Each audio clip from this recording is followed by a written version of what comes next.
मैं हरिओम मीना, सहायक आचार्य, रसायन शास्त्र विभाग। आज अपन पढ़ेंगे क्रिस्टल क्षेत्र सिद्धांत के अनुप्रयोग,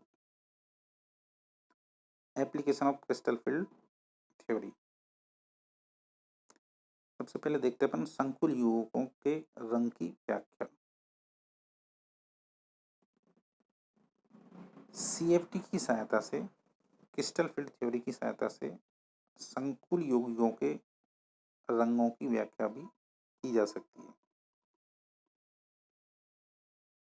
मतलब सीएफटी संकुल यौगिकों के रंगों के बारे में भी बताती है कि कौन रंगीन होगा और कौन रंगीन होगा।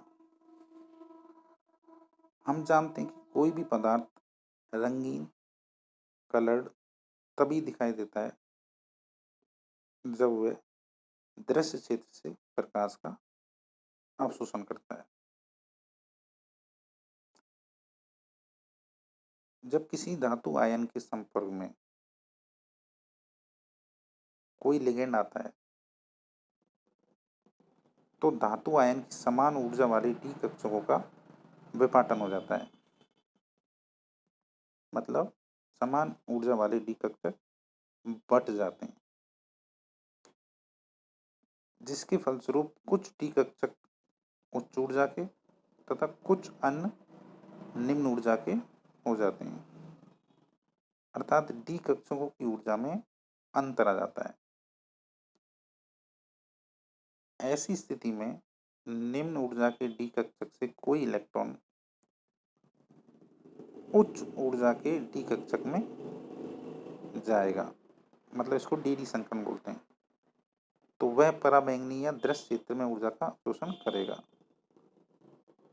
फलस्वरूप संकुल कलर्ड नजर आएगा। जब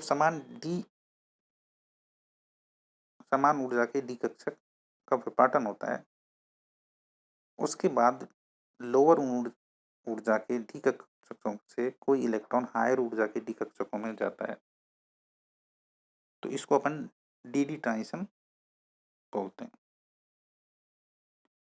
और जब इलेक्ट्रॉन हायर ऊर्जा के डी कक्षकों में जाएगा तो कुछ विजुअल रीजन से एनर्जी एब्जॉर्ब करता है, जिसके कारण ये संकुल कलर्ड दिखाई देता है। यहाँ डी ऑर्बिटल की स्प्लिटिंग बताई गई है, डी ट्रांजिशन बताया गया है।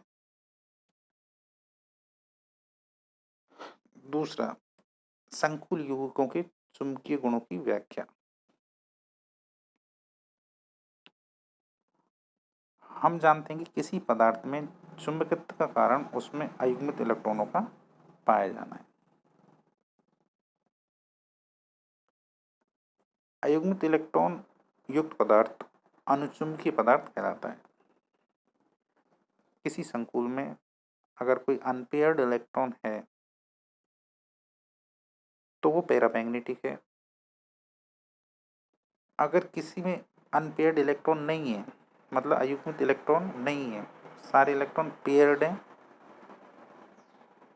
तो वो डायमैग्नेटिक पदार्थ कहलाता है, मतलब प्रतिचुंबकीय। संकुल यौगिकों के लिए अयुग्मित इलेक्ट्रॉनों की संख्या तथा चुंबकीय आघूर्ण के मध्य निम्न संबंध होता है।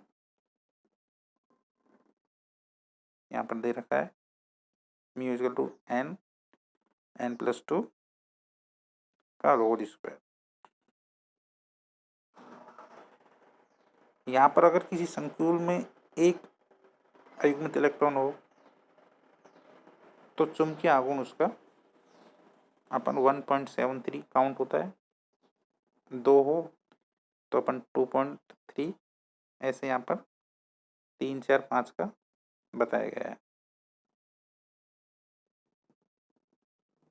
किसी पदार्थ में अयुग्मित इलेक्ट्रॉनों की संख्या जितनी ज़्यादा होगी उस पदार्थ की चुंबकीय आघूर्ण का मान भी उतना ही अधिक होगा। अपन सीएफटी के सहायता से संकुल यौगिकों का चुंबकीय आघूर्ण निकाल सकते हैं। मतलब CFT किसी भी संकुल यौगिकों को पैरामैग्नेटिक है या डायमैग्नेटिक है एक्सप्लेन करती है। जैसे यहाँ पर कुछ एग्जाम्पल दिए गए हैं, उनसे आप देख सकते हो। फर्स्ट यहाँ पर कोबाल्ट का कॉम्प्लेक्स दिया गया है, CONH3 होल Cl3। कई बार एक क्वेश्चन पूछा जाता है संकुल यौगिकों के बारे में।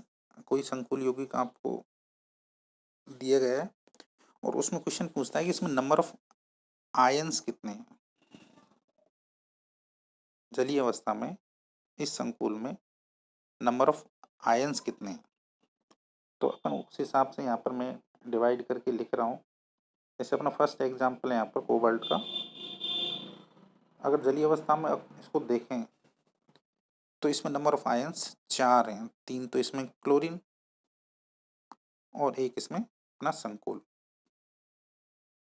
तो इसका अपन चुंबकीय आघूर्ण निकालेंगे। तो यहाँ पर पहले तो अपन को संकुल यौगिक में जो लिगेंड दे रखा है यहाँ पर अमोनिया, तो पहले तो ये देखना है कि स्ट्रॉन्ग लिगेंड है या वीक लिगेंड है।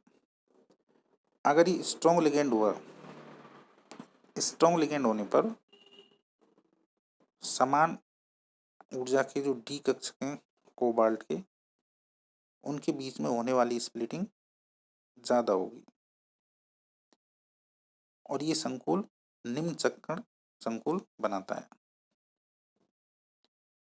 कहने का मतलब ये है कि जब स्ट्रॉन्ग लिगेंड होता है तो इन अनपेयर्ड इलेक्ट्रॉन जो समान ऊर्जा के डी कक्षकों में हैं, इनकी पहले पेयरिंग होती है।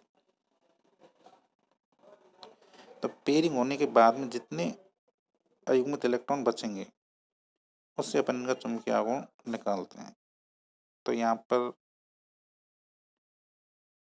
कोबाल्ट +3 स्टेज में यहाँ पर इसमें समान ऊर्जा के डी कक्षकों में 4 अनपेयर्ड इलेक्ट्रॉन है, लेकिन लिगेंड के आने पर अमोनिया के यहाँ पर आने पर अमोनिया एक स्ट्रॉन्ग लिगेंड होता है, तो इन इलेक्ट्रॉनों की यहाँ पर पेयरिंग हो जाती है। पेयरिंग होने के बाद में मतलब युग्मन होने के बाद में इसमें कोई भी अनपेयर्ड इलेक्ट्रॉन नहीं बचता, तो इसका चुंबकीय आघूर्ण यहाँ पर 0 निकल के आता है। मतलब इसमें कोई भी अनपेयर्ड इलेक्ट्रॉन नहीं है, तो ये कॉम्प्लेक्स प्रतिचुंबकीय होगा। सेकेंड एग्जाम्पल अपन दे रखा है यहाँ पर अपन मैंगनीज का कॉम्प्लेक्स है और इसमें साइनाइड स्ट्रॉन्ग लिगेंड है। स्ट्रॉन्ग लिगेंड होने के बाद अतः निम्न चक्रण संकुल बनाता है। तो यहाँ पर भी अपने चुंबकीय आघूर्ण निकाल सकते हैं।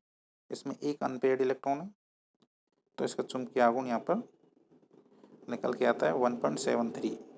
तो ये अनुचुंबकीय होगा। ऐसे अपन